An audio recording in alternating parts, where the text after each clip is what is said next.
A small piece of the Apollo 11 engine is among thousands of artifacts that will be sent to the Moon when NASA's Artemis 1 launches at the end of August.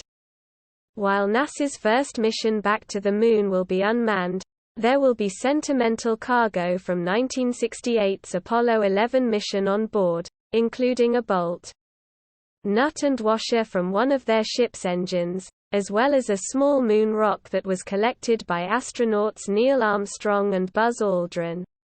Among thousands of items in the official flight kit, several stand out, including a pen nib used by Peanuts creator Charles M. Schulz that's been lent to the mission. Schulz was a well-known enthusiast for the lunar missions.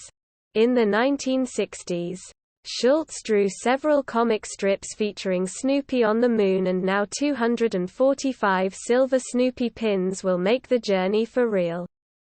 We did a search through the collection to find things that we thought were the right mix of being really significant and would have their significance enhanced by inclusion on this flight, but were not things that were not also somewhat duplicated in the collection. Margaret Whiteycamp, chair of the Smithsonian's National Air and Space Museum's Space History Department, told Collect Space in an interview, "We are not flying things that we think are completely unique and therefore are of great risk if put on something like a launch. The National Air and Space Museum is lending the mission patch, commemorative medallion and the engine piece, and all of the Apollo items will be displayed in an exhibit after they are returned to Earth. Microchips engraved with the names of the nearly 30,000 people who worked on Artemis 1 will also be sent up as part of the mission's official flight kit, as a tribute to their hard work and dedication."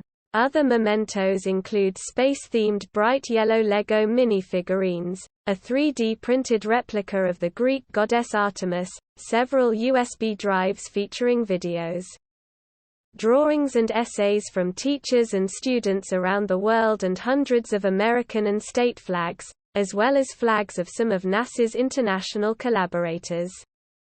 There will also be 2,500 Artemis I mission pins and 2,775 Artemis I mission patches on board, as well as numerous other small tchotchkes that will be given out as keepsakes to the thousands of people involved in the mission. A pebble from the Dead Sea, which is the lowest dry land surface on Earth, will be sent up with Artemis as a way to symbolize humanity's continuing drive for exploration. In total, the official flight kit will weigh 120 pounds, which may seem like a lot, but NASA has a long history of sending objects from Earth out into space.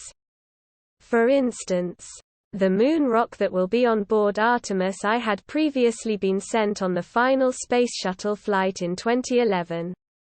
Perhaps most famously, the Voyager probes launched in 1977 both carried gold phonograph records featuring greetings to alien life and music from Bach, Mozart, Beethoven and Chuck Berry.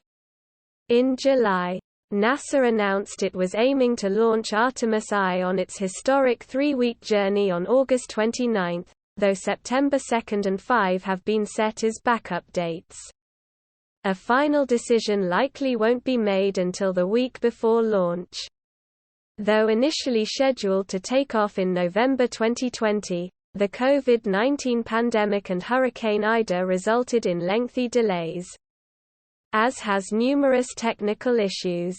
The mission is essentially a test drive of the Orion spacecraft and Space Launch System. According to the current plan, a successful mission will lead to a manned follow-up in 2024, where 4 crew members will orbit the Moon. Following missions will see human beings step foot on the Moon's surface for the first time in 50 years, including the first women to ever do so. If you liked the video, please like and subscribe to my channel to stay up to date. Peace for everyone. Thank you very much for visiting my channel. If not difficult, like and subscribe to my channel to always be aware of events. Thank